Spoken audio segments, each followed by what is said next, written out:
Eller's Professional Development Associates. My name is Michelle. I'm Cody. And I'm Alexis. So we work in the PDC, or the Professional Development Center, and we've been trained in resume, cover letter, and career advice. So the reason you're watching this video is you have been accepted to the Eller College of Management. Congratulations. But some element of your application may not have been up to par. So we're here to help you work through some of the problems of your resume, cover letter, interview skills, and help boost you up to the next level so you're really competitive when it comes to jobs and interviews. So hi everyone, my name is Alexis. If you're watching this video, you probably need some help with your cover letter. So a cover letter is really a way for you to express the things that are on your resume in more sentence format and really explain the reasons why you want the job and how you're qualified for the job. So for the Eller letter, it's a little bit more of a personal statement, so really reflecting on what you've done in your college career so far and kind of tying that to why you want to be an Eller and what you want to do with your degree going forward.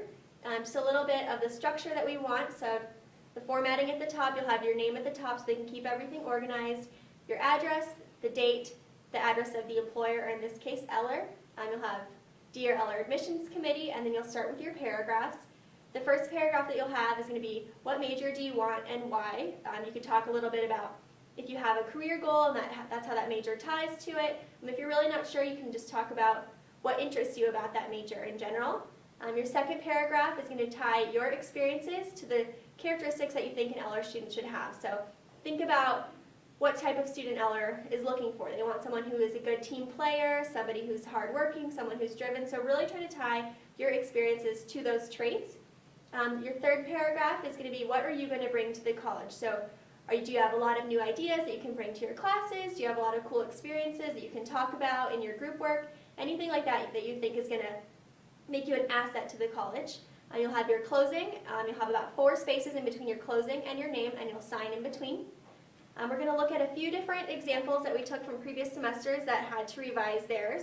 So this first one is a big formatting problem mostly. As you can see, they have their date in the center and then Eller College of Management, but with no address, anything like that. So really try to focus on the format that was given to you in your packet and try to replicate it here, at least for the top, in terms of the dates and addresses that you need to put.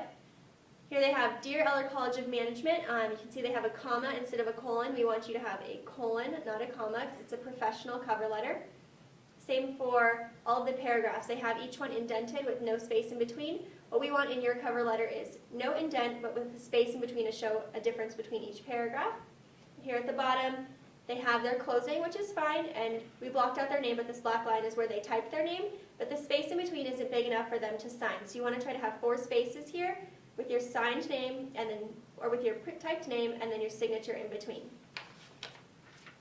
The next one that we're going to look at is somebody who has way too little content on the page. So they have their formatting at the top pretty much perfect, what we want that's given to you in your packet, but then when we get into the bulk of what they're writing about, they only have a few sentences, it's really vague, and they don't really explain why they want to be in the college. So this is your chance to talk about why you want to be an Eller, what major do you want, and really show what you want to do with your life. And having just 6 or 7 sentences isn't really enough to convey that to your interviewer.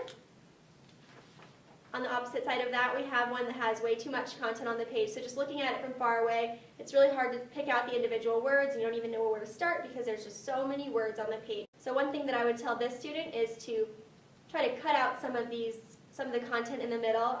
We're really glad that they're being expressive in why they want to be an Eller, but when it gets to the point that it's a little bit hard to even look at your cover letter because there's so much content on the page, that's when it becomes a problem. Just a few tips that I've given students in my office hours. One thing is that we really want you to just express yourself, but in your own words. Don't try to use words that are too big or words that you want to try to make yourself seem smart. We want you to really convey it in your own words and how you would say it if you were talking to them in person. So don't look online and try to find different sentences that you think you can just fill in. Just really express how you feel. And really, I can't stress formatting to you enough.